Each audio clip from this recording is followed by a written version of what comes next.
Russell Westbrook will sign an extension Thursday with OKC. Interesting timing, given the Olympics right around the corner. Everybody's moving on. The stage is kind of cleared for him to have this moment. How did this come together, Ramona?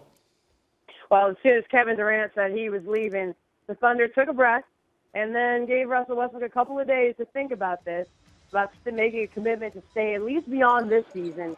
Obviously he could have re-signed for longer than this, but the fact that Russell Westbrook has agreed to play in Oklahoma City for 2 years beyond this is a big win for the Oklahoma City Thunder at a time when obviously they were reeling from the loss of Kevin Durant.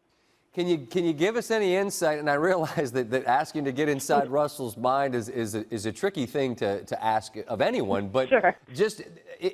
I think the perspective from the outside, everyone just presumed he was going to just say, all right, the heck with this, I want to go elsewhere. Was there a specific pitch or something that appealed to him about staying where he's been building something? Well, listen, if you know Russell Westbrook even a little bit, I think when he had the opportunity to have his own team, and that's a very appealing thought for him. And I think the question was not whether he wanted to stay this year. I think he definitely wanted to stay this year and see what it was going to be like with his team, having it be only his team, right? This is on his shoulders now. But the Thunder basically said, we can't just let it be this year and have you hit free agency. That is too precarious of a position for us to be in. And Russell was willing to make a commitment to at least 1 year beyond this. Now, he'll have a player option in that third year of this deal. And so let me be clear in explaining this contract. This is basically like saying to Russell, hey, take $8 million more this season, and then we'll extend you for 2 years, but he'll have a player option for the 2018-2019 season. So it's only one more guaranteed year that he is in Oklahoma City beyond this year.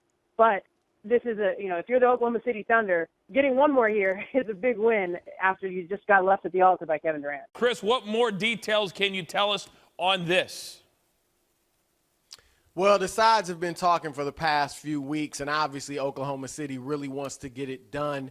And I'm told that they are very close to a deal, to an agreement, could get done within the next 48 hours. Now, my source cautioned me that, look, they've seen close deals not happen before, but they feel pretty good right now about the chances of the Thunder getting this done.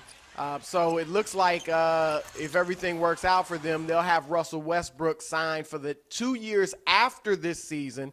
His third year would be at a player option, and basically that would allow him to become a free agent again after completing 10 years of service, and that allows him to get even a higher max contract. So that's the reason for the player option. Yeah, all we've seen or heard from Russell Westbrook at this point is some grainy home video and him laughing when asked about Kevin Durant. What are you hearing is the biggest reason that he not only listened to this deal, but he is in fact willing to stay if he signs this deal for multiple years? Well, what the Thunder will tell you is that Westbrook is a straightforward guy. He's always been up front. They've always been able to gauge how he feels about the franchise. And we know that there was a lot of speculation around the league that Russell Westbrook would leave, that he would go to the Lakers, if not to the Lakers, then to the New York Knicks. But that was speculation coming outside of the organization. That was other teams just kind of reading the tea leaves and looking at Westbrook's personality, his interest in fashion, the fact that he's from Los Angeles, and they were kind of trying to put two and two together. But Westbrook himself, nor anybody in his camp, his agent, nobody ever said he wanted to leave Oklahoma City. Obviously, he feels good about the basketball team there, and he's up for the challenge of trying to get this team to win even without Kevin Durant.